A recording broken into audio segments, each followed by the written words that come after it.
Et voilà, nous sommes arrivés à la dernière partie de notre émission. Nous allons parler donc des sites chrétiens coptes emblématiques, étant donné que nous sommes en période de fête. Et nous avons rejoint par téléphone Monsieur Simon Sawyer, guide touristique. Bonjour. Allô? Allô, bonjour. Bonne fête à vous. Merci, merci pareillement. Alors justement, quels sont les lieux emblématiques où nous pouvons faire la fête durant les prochains jours? Pardon? Je vous disais, étant donné que nous sommes en période de fête, nous avons le Pâques copte qui arrive. Quels sont les lieux emblématiques où nous pouvons faire la fête? Quels sont les sites chrétiens coptes emblématiques? Alors, cette année, comme toutes les années précédentes, les célébrations sont merveilleuses pour les fêtes de Pâques. On célèbre surtout dans les églises et non pas dans les monastères, vu que les monastères, durant les saisons de fêtes, elles sont fermées, durant les saisons de carême, elles sont fermées. Et le jour des fêtes, c'est plutôt tous les moines qui célèbrent et on souhaite que dans le futur, il puisse y avoir assez d'espace et assez de place pour accueillir les gens à ces célébrations. Une fois que les fêtes se terminent, le monastère s'ouvre pour les visiteurs. On a en Égypte un nombre vraiment fabuleux de beaux monastères. Entre ceux qui sont orthodoxes, de culte chalcédonien ou non chalcédonien, comme les Grecs orthodoxes et les Coptes orthodoxes, comme ceux du monastère Sainte-Catherine, le monastère Saint-Georges, qui se trouve au Caire, et le monastère Ettour avec Sainte-Catherine au Sinaï. On a aussi bien les monastères Coptes orthodoxes comme ceux de la vallée Natroun, aussi bien dans les provinces comme Minier, Sohag, Assout et Alexandrie. Ces monastères, on célèbre toutes les périodes qui suivent les fêtes et on trouve les gens qui vont y aller pour, par exemple, les fêtes de baptême qui suivent les périodes de carême et fêtes. Aujourd'hui, c'est le jour de Pâques pour tous les orthodoxes en Égypte et on a aussi bien une bonne nouvelle que tous les catholiques de l'Orient célèbrent avec les orthodoxes de l'Orient la même date. Et ne suivent pas le calendrier européen, ça veut dire on célèbre à une date différente. Alors aujourd'hui, tous les chrétiens de l'Égypte célèbrent et on célèbre d'une façon vraiment belle, c'est la prière, c'est le bon jeu envers le bon Dieu que le monde vit dans la paix et l'amour. Tous les chrétiens aujourd'hui, après une période de prière et de concentration dans leur relation avec le Seigneur, ils vont souhaiter que tout le futur soit meilleur que le passé et que tout le pays soit en progression. Quand on parle dans le christianisme de résurrection, on célèbre avec cela l'être humain lui-même avant quoi que ce soit comme religion. C'est l'être humain en lui-même qui serait ressuscité, c'est-à-dire qu'il passe à une période très très belle d'amour et de paix, que les relations dans les familles et dans le travail et dans le futur de chacun soient positives. Alors, cette année, on a encore une très bonne nouvelle, c'est que les musulmans et les chrétiens ensemble étaient dans une période de carême, tous les deux étaient en pleine foi, tous les deux étaient en cohabitation et tous les deux ont partagé le temps de carême ensemble. On voit les invitations de l'un à l'autre, on voit les voisins qui s'offrent les repas les uns à l'autre, et on voit les gens qui préparent des repas les uns aux autres. Et ça, c'est exceptionnel cette année, qu'on voit cette beauté dans la foi chrétienne pour montrer que les Égyptiens, tous ensemble, un seul tissu qui compose l'État.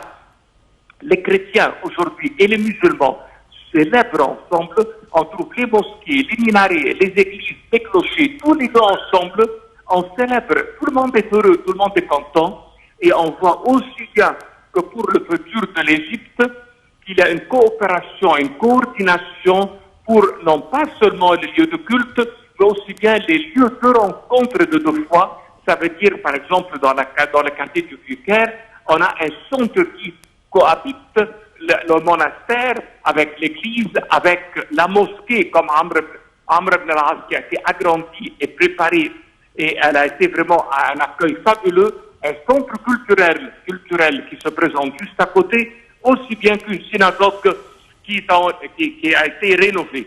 Alors, cette coopération pour les centres culturels, religieux, qui cohabitent tous les Égyptiens ensemble, croyants pour un bon futur à leur État, vraiment, j'adore cela en Égypte. On le trouve nulle part ailleurs. Oui. Monsieur Simon, bonjour et bonne fête à vous. Merci. Oui. Alors, également, si on parle le refuge ou le passage de la Sainte Famille en Égypte et les étapes qu'ils ont entrepris, à présent, je pense qu'il y a de petits circuits touristiques qui célèbrent, je dirais, ce voyage de la Sainte Famille. Alors, le voyage de la Sainte Famille aujourd'hui en Égypte, ses préparations suivent vraiment à un très bon état. Déjà, dans la province de Sharqiya, il y a une zone qui a été préparée et qui a été non pas seulement rénovée, mais très bien fouillée, et la mise en valeur de l'ancienne ville et des vestiges extraordinaires. Les inspecteurs de ces monuments, vraiment, ils ont fait un travail extraordinaire. Aussi bien que dans la zone du delta, comme la vallée El Natroun, comme il a plu pendant l'hiver dernier, il y a eu quelques dégâts, tout a été renouvelé, tout est redevenu dans un très bon état. Les routes aujourd'hui qui amènent vers le monastère, dans le sud par exemple, où il y a un point très très fort pour l'accueil, c'est-à-dire le Muharrak, et la route est devenue extraordinaire. Elle peut accueillir les bus, les voitures, avec des parkings, avec des résidences. Alors, c'est un voyage très important que l'Égypte a préparé, surtout qu'après le problème de l'Ukraine et de la Russie, il y a une chute dans les voyages de ces deux pays vers la mer Rouge. Et de là que nous, on a besoin de faire une compensation. Et cette compensation peut venir à travers la publicité que le Vatican fait pour l'Égypte pour réaliser des grands voyages sur les pas du Christ en Égypte. Et ce voyage de la Sainte Famille est vraiment un point très fort qui peut apporter beaucoup de touristes, beaucoup d'argent et beaucoup de travail aux Égyptiens. De notre côté, l'Égypte, elle a fait beaucoup de préparations entre El Sharqiya, Tanis, jusqu'à qu'on arrive à Chute. Oui. Il y en a encore un grand projet qui va avoir lieu dans la zone du Caire, dans la zone de Zaytoun. C'est-à-dire, on peut avoir aujourd'hui des voyages réguliers, des pèlerins qui peuvent venir en masse et en grand groupe. Et le Vatican, elle a placé l'Égypte parmi les points de pèlerinage qui sont assurés par lui. Et on va vraiment avoir avec cela, non pas seulement une cohabitation entre les Égyptiens dans le tourisme religieux, mais aussi bien avec les Européens qui vont venir pour visiter ces lieux. Ça veut dire on souhaite que dans le futur, il y a encore des célébrations pour les fêtes en commun et qu'il y ait des fêtes religieuses qui deviennent en commun entre nous et eux, surtout que maintenant les fêtes des saints qui sont célébrées en Égypte, elles sont pareillement célébrées à l'Occident. Alors, Monsieur Simon Saher, vous êtes guide touristique. Merci à vous d'avoir été des nôtres. Bonne fête à vous et à toute la communauté copte orthodoxe présente en Égypte. Merci à vous. Voilà, c'est ainsi malheureusement que prend fin cette édition. Je tiens à vous remercier et de votre fidélité et je vous souhaite une excellente suite de programmes sur la TV internationale. Merci Samer. Merci Noah, merci chers téléspectateurs et bonne suite de programme.